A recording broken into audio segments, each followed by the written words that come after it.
740th. I I feel like 740. I feel like we should still be in like March. Yeah. Like it just time is zipping by, but I hope everybody's doing good. Anybody in Calgary, holy moly, what a beautiful day! These are the days I love. Get out, get some gardening done, and then tomorrow it's meant to rain and be cool. Get out there, turn your beds. It's still too early to plant. Maybe if you've been climatizing some of your cold hardy plants or perennials, maybe you want to put them out, keep frost blankets handy, the whole usual thing. I think it's too early. I'm certainly not doing any planting. But if you've raked your lawn, you've put down your lawn seed, whatnot, it's ready to go. I mean, we got some rain earlier this week. I don't know about you, Brandy, but everywhere I'm going, I'm noticing the buds went from tight to open. The grass went green overnight. Yeah, it did. And Yeah. dandelions. Yep. Yeah, yeah. Lots of dandelions. I've already seen a few pop up on my lawn. Is that considered a native plant? Don't think so. I think No. it was brought over by the settlers, and unfortunately, I think you can argue that it is somewhat invasive. Oh, okay, yeah. Yeah. So so here's something interesting. I believe in British Columbia, and then we're going to talk all about native plants. But I believe in British Columbia, cannabis is now listed as a native plant No way. because so many people grew it and the weather was good enough to grow it outside. So it was extremely illegal back in the day. So people would do outdoor grow ups because they were in British Columbia, I should say, not Vancouver, but they were in British Columbia. Much longer growing season, they could do it. Well, things would happen, and grow ups would be forgotten about. Well, the plant would naturalize to its environment, but things eat it. It can be affected by disease. Yeah. It doesn't overtake any particular area. It doesn't overtake wetlands or grasslands or forest. And it just kind of nestled in and was kind of like, I'm here. Because it is absolutely not invasive, has found a niche and has things that will absolutely destroy it, but it can keep coming back. They listed it as a indigenous plant. Wow.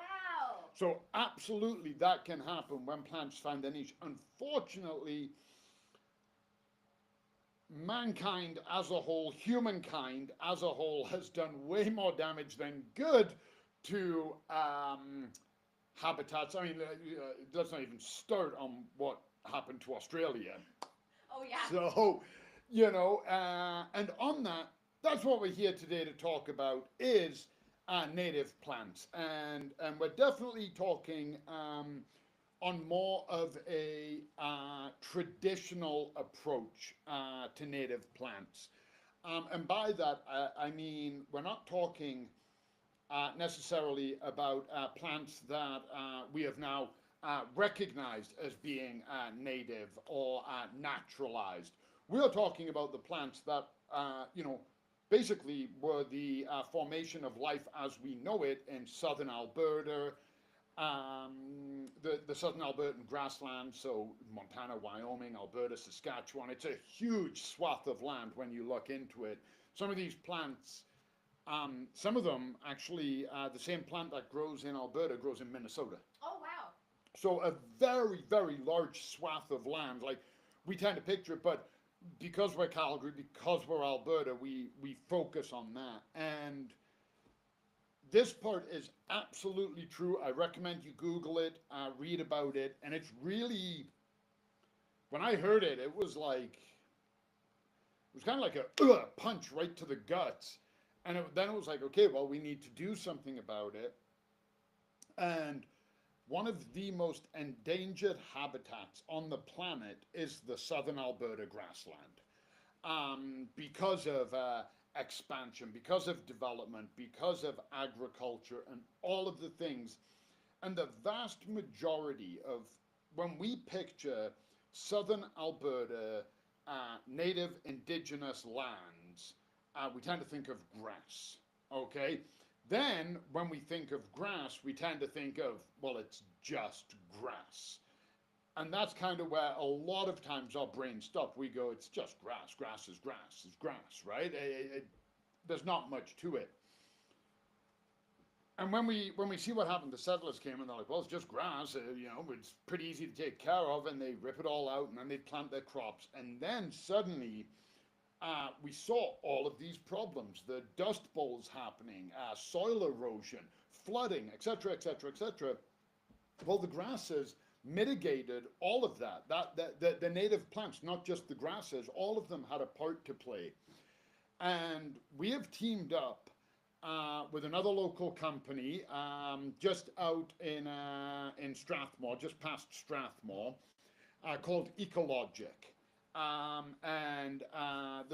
There's more to the company, but the three people that I work with, big shout out to them, is Nathan, Caitlin, and Eric, and they are fantastic. And they are really striving to bring back native plants, and we partnered with them, we're working with them, and we're going to have these native plants back in our store. We did a talk about it at the Home and Garden Show. We have a planting initiative coming up with the city of Calgary, and we're going to have native plants available for sale here at the store. Everything from grasses, needle and thread grass, blue grama, rough hills, or rough fescue, sorry, foothills rough fescue. We're going to have willows, roses. We're going to have the prairie crocus, massive favorite of mine. I cannot wait to get one of them in my garden. Purple prairie clover, plains coreopsis, a huge list of the who's who of shrubs, trees and shrubs, grasses, and perennials. So now we want to ask, and I've got my notes here again. We did away with the PowerPoint, so I'm just kind of, I got my notes to go through here because this project means a lot to us. And when I say us, you know, I don't mean just me. The staff are unbelievably excited for this. I'm not even going to talk about how excited Brandy and I are. And then how many other people, the city of Calgary, when we presented our initiative to them, they're giving us a plot of land, they're giving us a bed that we can plant in. The Horticultural Society are part of it. So many people wanted to be part of this initiative because we want to bring these plants back. So why use native plants? Let's start there. You come to somewhere like Golden Acre and you walk in and we have apple trees and pear trees and cherry trees, and we've got spireas and hydrangea. The list goes on and on and on and on. And you look at all these magnificent plants and the color and the beauty, and then we go native. And a lot of people go, well, the native plants, the grasses and whatnot, are they as pretty?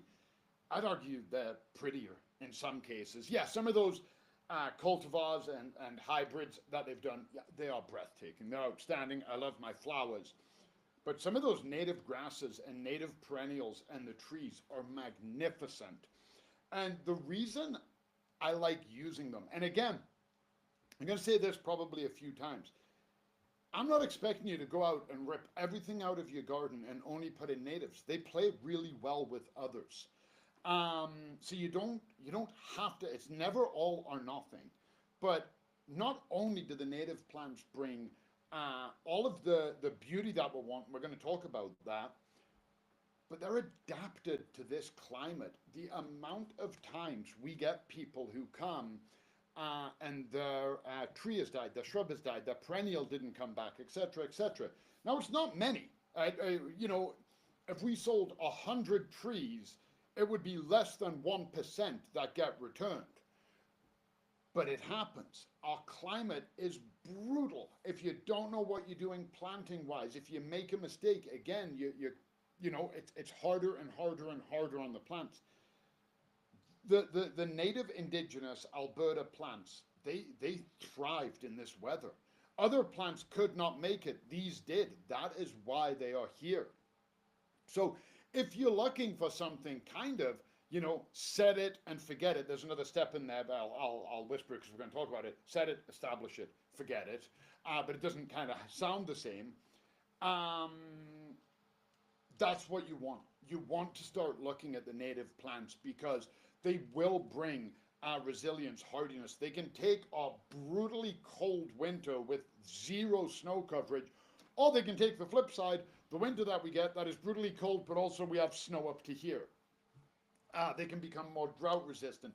They can handle the Chinooks in the winter, where we go from minus 30 to plus 20 in the span of 2 days.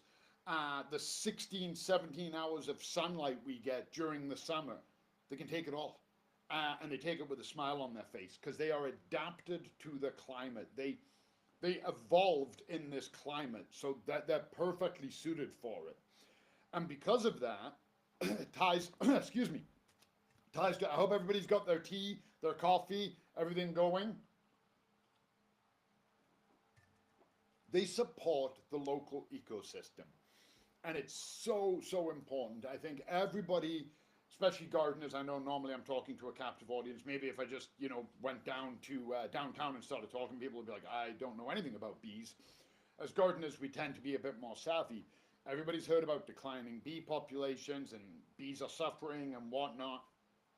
But we're talking specifically now about the native bees, the native bugs, the birds that are from this area. Well, that species of life evolved and adapted because of the plants. There's a perfect energy, a symbiosis that this plant does great with this bee, and this certain butterfly needs the nectar and it lays its eggs on this plant, and it all works. And we have somewhat disrupted that system. So bringing it back, not only do we end up with a tougher, more resistant garden, but the animals love it too, and we get these bees, we get these bugs. We help sustain this natural environment. And again, it doesn't, I can be 100% guilty of this when somebody says that, and I go, yeah, well, I have a small property. I can't put in, 500 willow and 3 acres of grass. Doesn't matter. One or two grasses will help. The birds, the bees, the butterflies, the other bugs will see them and they'll be like, oh, that is my plant. That is my jam. And they will go to it.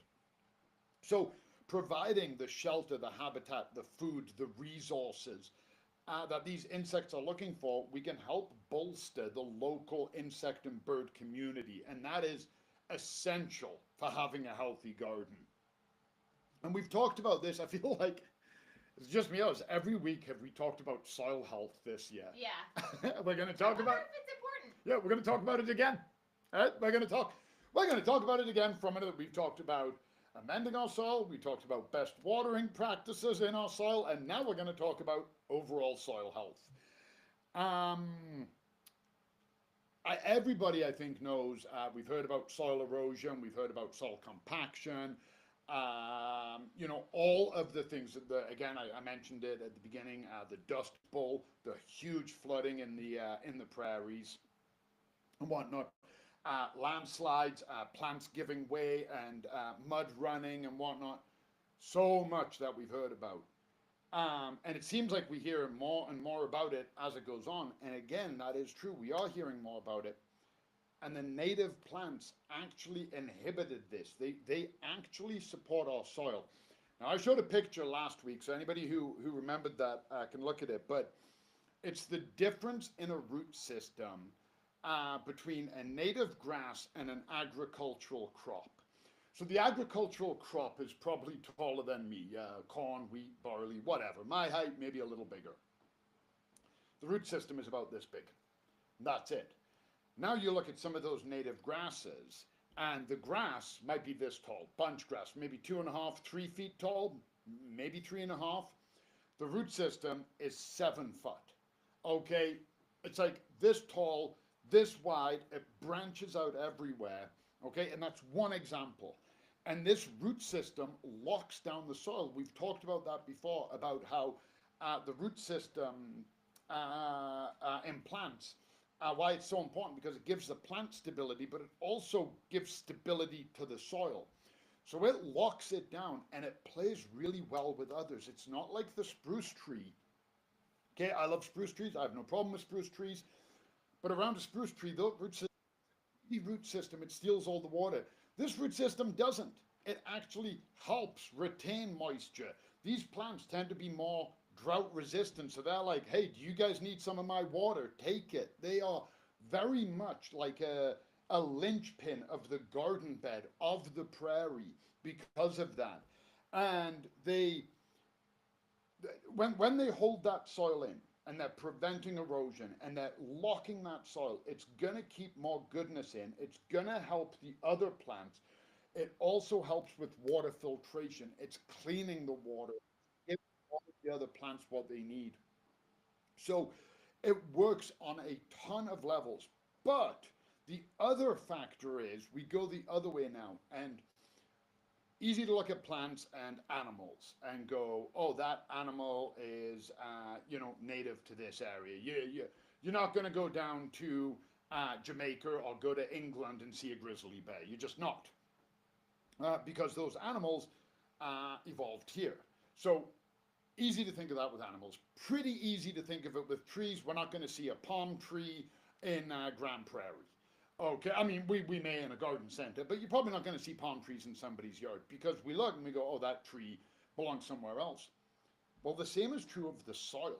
If you look at the soil from Hawaii to northern England to the prairies, it's a vastly different soil. It's a vastly different makeup because of what's happening.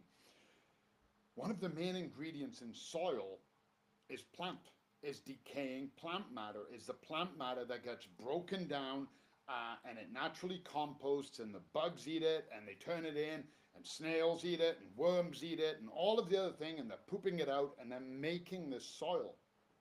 So as these native plants are done for the perennials, the grasses, and they're finished, poof, and they sink down onto the soil. Then in the spring, the new shoots come out and the old dead leaves, so this grass here, all these leaves are dead. The new tufts come out. Some of them stand up, but a lot of it is dead, dead tips. That is going to break down and create a new rich layer of soil that will support the plants that are growing in it. So there is so much more happening when we talk about the soil health and putting the plants in. And we're talking about them stabilizing it and filtrating the water and helping distribute the water and helping the other plants lock in. They're also feeding the soil naturally. That natural Albertan soil does better with natural Albertan plants. And these plants, a lot of times we get that. People go, oh, it's such a heavy clay soil. It's such a nightmare. These plants have evolved in it. They absolutely add a little bit of compost, get them going, help them establish. Once they're established, go out on Nose Hill. I promise you, there's nobody on Nose Hill out there amending the soil. There's nobody. I go out there all the time. Not once have I seen anybody adding sea soil and coconut coir. And Can you imagine how much that would cost? it would take quite a few truckloads. But nobody is doing it. Yet most of the plants there are thriving. They're healthy. They're abundant. When they bloom, the blooms are everywhere. Crocus popping up all over the place. And that's because that soil, that cycle of, dieback, renewal, feeding has formed itself. It's a good system. And we've talked about this. I'm going to talk about it again because it is so important. Felt like I left you guys on a cliffhanger there while I had my tea. Drought tolerance. And last year, anybody in Calgary, we are well aware of the water. We've already talked about water here. Talked about water on Global. I'm going to be talking about watering on CTV. I imagine the guys on the floor are getting constantly asked, water, water, water. Everybody remembers last year not being able to water. What happened? We made it through. We're gardeners. We're tough. We're resilient. There's ways around it. And we did it because, hey, that's what we do. But having drought-tolerant plants, well, it's awesome. Sorry, I just want to quickly look at my notes here, make sure I didn't miss anything. I did not. So when we have our drought-tolerant plants, when we have our drought-tolerant plants, I wrote basically the same thing twice. That's why I'm looking. We need to understand one thing right off the bat, and that is every single plant that we plant needs to be babied. I take a grass, drought tolerant, hardy, southern Alberta perennial. And I put that grass in my garden and I walk away and I don't water it, and it's July and there's no rain, it's probably going to die. If not die, it is going to suffer greatly. Most of the time, in any desert condition, in any area that gets prolonged periods of dryness, prolonged periods of moisture, plants tend to grow during the rainy period or the wet period. That's because they bloom, they get their seeds out, the rain, the water, the wind moves their seeds around, the ground is wet enough, seed gets in there, has enough, starts growing, boom, it's establishing. So a drought tolerant plant does need to be watered in. But once it is in there, it's in there. It may go dormant. It absolutely may go dormant. Go on Nose Hill at this time of year. Everything is green. It's lush, it's green, it's beautiful. I just can't get enough. I'm planning on taking Jimmy up there this afternoon. Can't get enough of Nose Hill at this time of year. Go up middle of August, it's brown. It is absolutely brown. You go back middle of September, things are green again because we got a bit of moisture. They die down for the winter. So if these plants don't get water, yeah, they may brown. They may be like, I'm out, but they're not dead. They just go dormant and they're ready to come back. They have the drought tolerance. Where some of our other perennials, you go 2 months without a drop of water, it can suffer to the point that they won't be able to make it through the winter. They are too weak. And if you have a drought tolerant plant and you're out there and you water it weekly, bi-weekly, whatever, it just won't go dormant. It'll do just fine. It's drought tolerant. That doesn't mean it's a cactus, as in don't water me. It just means I can take less water. Because a lot of people tend to go, oh, I can't water that, it's drought tolerant. Nope, it can just take not a lot of water. It will still adapt to it. And the drought tolerance takes us in. This is where my notes kind of bled into each other, why I had to read them there. But the drought tolerance then leads us into something that I think everything else I've said is great and we love it. And as a gardener, I'm very interested in bugs and blah, blah, blah. But as the homeowner who wants to plant, this I think has to be the #1 selling point for native plants: low maintenance. Low maintenance. People come up and they're like, I want a garden that's no maintenance. Then you don't want a garden. Because there's no such thing as no maintenance, but there is such a thing as low maintenance. And that's where these plants come in.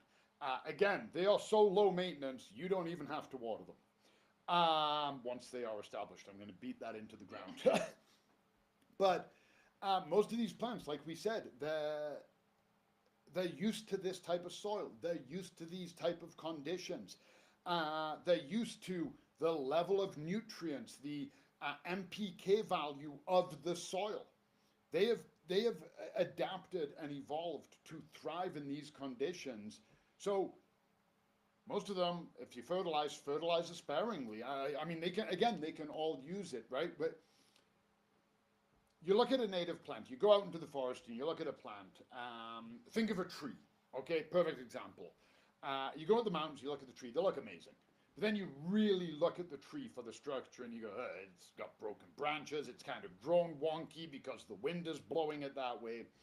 Now you look at that exact same tree and come to Golden Acre or, wherever your independent garden center is, and you look at a spruce and you go, my God, that is magnificent. Every branch is balanced, the tips are great because we've cared for it. It's been grown in a farm. Somebody has looked after it. It's been watered. It's been fertilized. It hasn't had the adverse conditions that the one in the wild has had. So these plants can absolutely use maintenance. I'm not saying they don't want to be fertilized. I'm not saying they don't want to be watered. I'm not saying they don't want to be tended and cut and trimmed and looked after.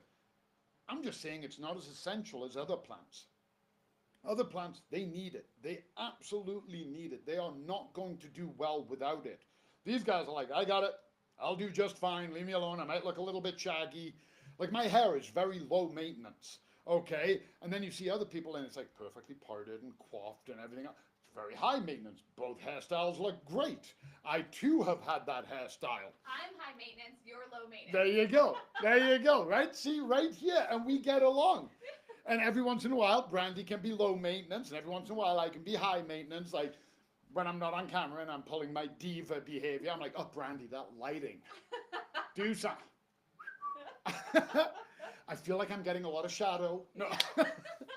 I'll be honest, I don't even know if the cameras are on. I get Brandy could just yeah, Brandy could just be like, okay, I'll get rid of Colin for 2 hours, everybody.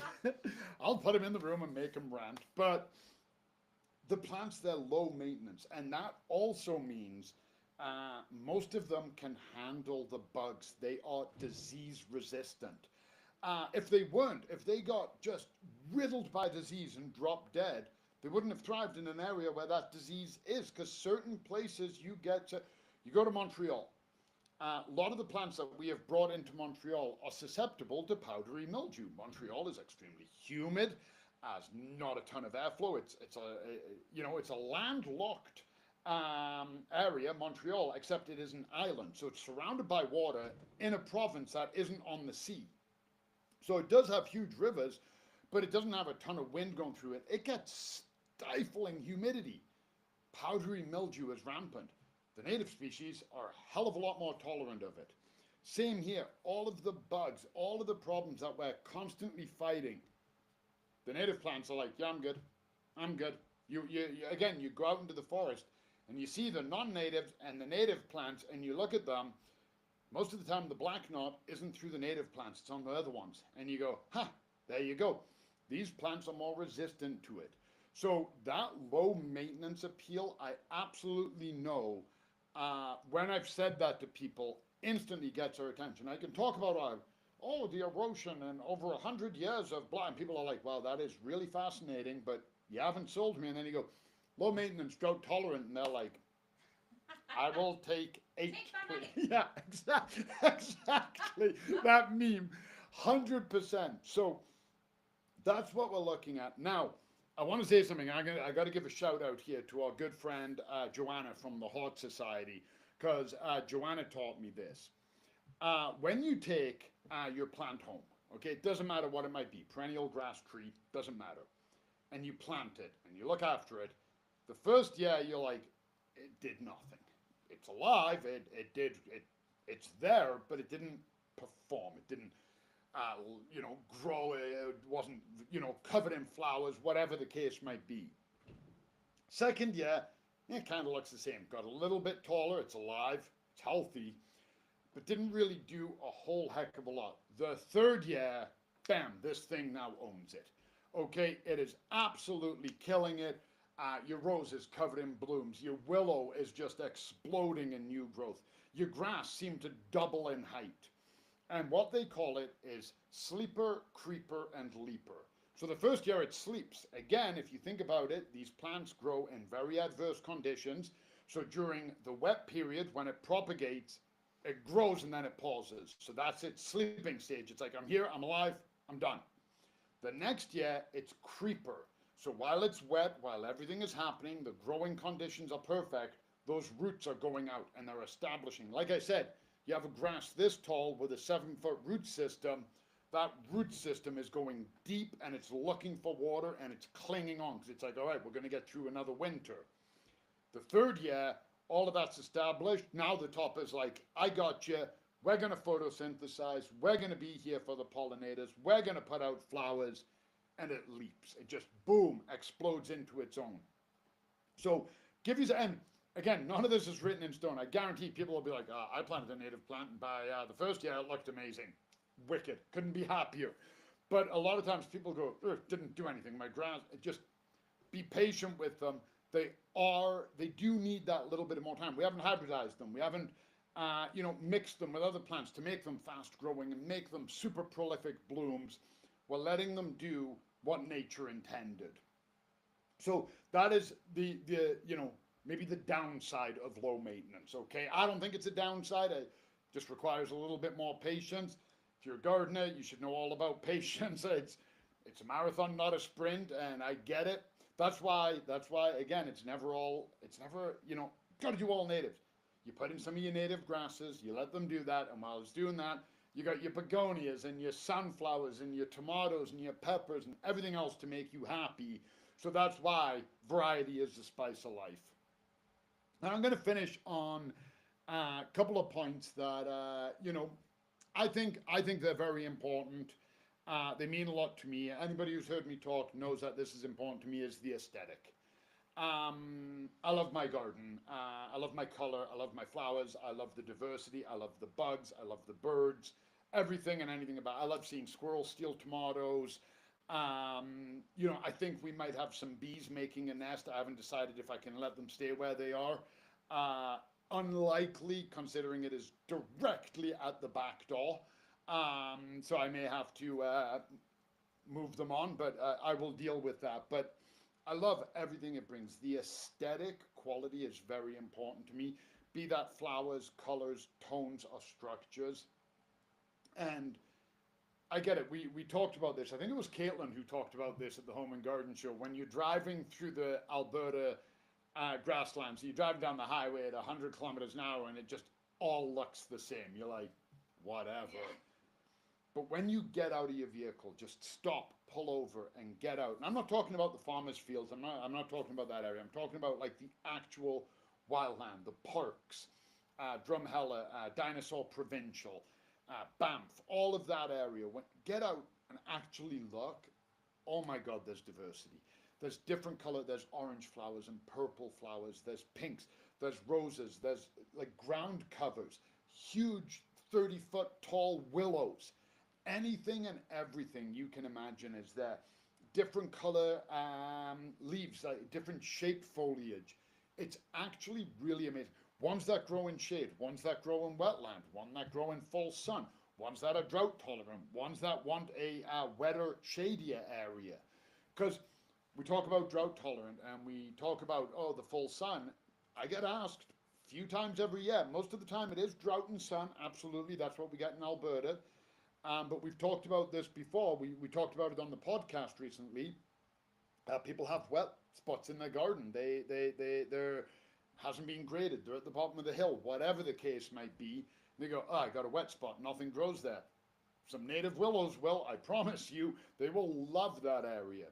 So all of these plants, there is a suitable plant for what you're looking for that also comes with all of the rich, beauty and diversity and hardiness and adding to the soil that we need.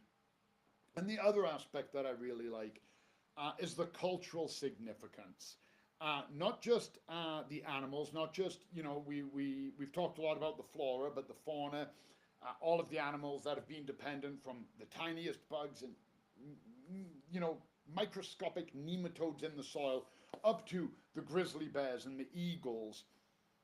But the people, there's been people living in Alberta for thousands and thousands of years. And the reason they were able to live here is because of the plants, is because of that rich soil and the forests that we had and the animals that were available, the rivers, the streams, the wetlands, everything else. So these plants, they have a cultural significance to this province that we call home, to this area of the province that we call home. They're the reason that there is life here in any form, from us all the way down to the tiny, tiny little thing living in the soil. Everything is dependent on this. And when I look at that, I kind of go, yeah, you know what? You do deserve a place in my yard. You do. I do want a little area with maybe 3 or 4 grasses. Maybe I want some willows over there. I promise you this, no matter what I put in my garden this year, I've already done a planter and it's got osteospermum in it, it's got creeping jenny, it's got bacopa, it's got calibrachoa. It is absolutely filled with plants that are from Africa and England, and none of them are here.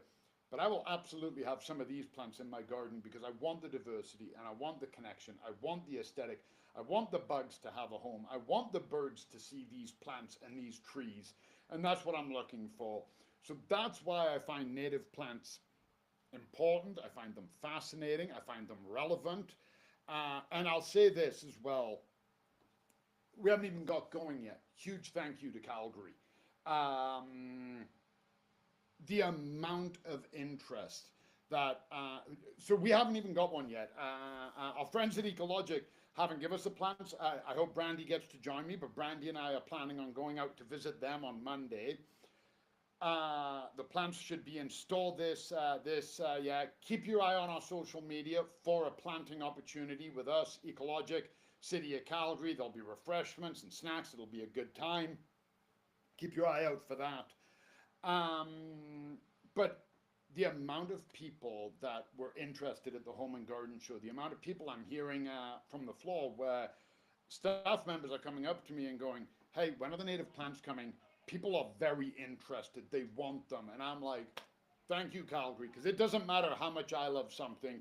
If you guys don't love it and you're not supporting it, meh, that's how it works. So, huge thank you to Calgary. Huge thank you for listening. I love my perennials. Everybody knows that. I love my flowers. If it's not very obvious that I love my native perennials and grasses after this, I don't know what else to say. If there's any questions, no, we're just killing it. Either that or people are like, I don't want to get there. I want this guy to shut up, not keep going. Well, enjoy your day. If you're in Calgary, please remember SPF. It is a hot one out there. Hydrate, get that hat on your head, put your SPF on, take breaks. Lot more gardening to do. We're just into May. All of May is gardening time. So look after yourself. Have a wonderful, wonderful day. Keep an eye out. We got a new podcast episode coming out tomorrow. We got a ton of fun things coming up on social media. We're doing interviews with people on lawns. We might be having tea in the tree lot. So lots going on. Keep an eye out, and we'll see you all soon. Bye, everyone.